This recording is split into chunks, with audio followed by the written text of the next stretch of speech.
What's up, guys? Welcome to Whiskey. I'm Jeff. Today we're doing a review on the Oban 18. Stick around. All right, so Oban 18 today. This is one that I know a few of you out there have been waiting for, and it's one I'm pretty excited to get into myself. If you're not familiar with me, or if you're not familiar with the channel, then you might not know that Oban is a bit of a favorite around here. And yes, I know this is a Diageo brand, and a lot of people complain about the 14. They say it has bad specs. They say the price is shot up, and those are all fair points. But as a counterpoint to all that, it's pretty good. Granted, the 14 is not worth the price that it's being sold for in a few markets out there, so if you're being asked to overpay, certainly don't do that. I'm pretty lucky here in Taiwan. The 14 is still pretty reasonably priced, so I do pick it up from time to time. And just when it comes to Diageo and whiskey in general, I think the general rule should be if you like and you think it's worth the money, buy it. If it's overpriced or it under-delivers, then skip it. And yeah, I know that sounds like common sense, but not everybody has that. Anyway, as I said, I talked about Diageo the other day, so we're not going to get into it too much, but yeah, buy what you like, man. It's a free country. Probably, where you live. I don't know you. Anyway, back to our Oban 18 here. This one is not easy to get here in Taiwan. In fact, it's not easy to get anywhere unless you're in the States, because this is an American exclusive. However, luckily, despite what you may think, I do have friends. Admittedly, not a lot, and most of them are unsavory characters, ne'er-do-wells, but a few of them genuinely nice guys, such is the case with my buddy Tim in California. He brought this bottle over to me, so Tim, thank you very much. You are appreciated, and you are loved. I'm sorry I made that weird. So, what do we know about this stuff? Not much. It's Diageo. They don't really tell us much. So if you're curious, if you have any questions, if you want to know what casks this was matured in, or if you want to know details about the production, the answer to that is yes. To be fair, on the box, it doesn't tell us much, but we do get little tidbits. So it says this is matured from a small batch of American oak casks that were allowed to mature longer than the regular 14. So presumably this is just the 14 with a few extra years behind it, but basically the same recipe, if you will. And I think that's about all I've got for you in terms of information, so that's our intro covered. Let's not waste any more time. Let's jump into this. In the meantime, if you'll kindly leave a like down below, that would be greatly appreciated.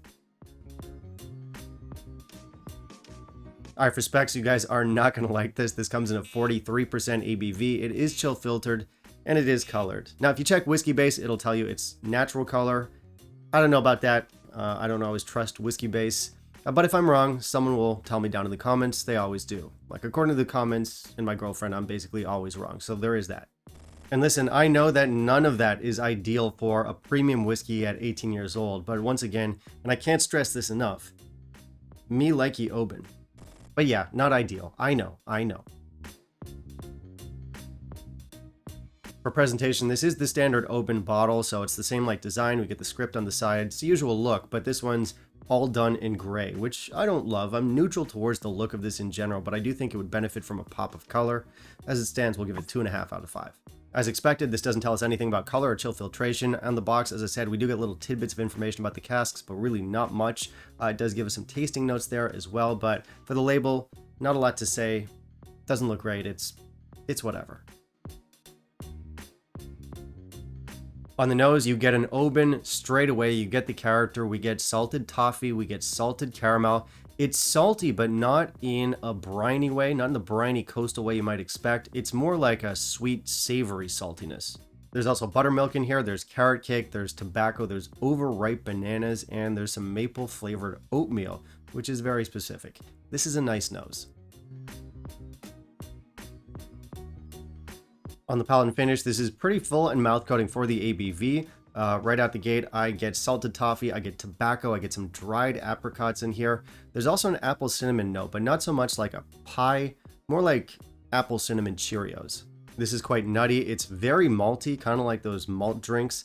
There's a buttermilk creaminess to this. There's caramel milk chocolate. Finally, we get a medium finish on custard, nuts, dark malt, and the faintest little whiff of peat. All right, so in a shocking twist of events, Whiskey likes an Oban. In other shocking news, Ralphie likes to go on rants, Billy Walker likes sherry casks, and First Fill Whiskey sounds funny when he talks. These are just facts. We already know this. By the way, for the record, just kidding there. I hope nobody gets upset. Ralphie, you're a legend. Please don't kick me out of the Oswas. Billy, you're also a legend. Love your work. Maybe try one of these someday. And Phil, I stand by what I said. You sound ridiculous. Grow up. Anyway, back to our whiskey. This is, as I said, it's good stuff. It's a gentle, somewhat sweeter Oban. It doesn't lean too much into the heavy coastal side of its character, although that is definitely in there. This is very much a continuation of the 14. So if what sold you on Oban is those big, punchy, cast strength special releases, this goes in a different direction.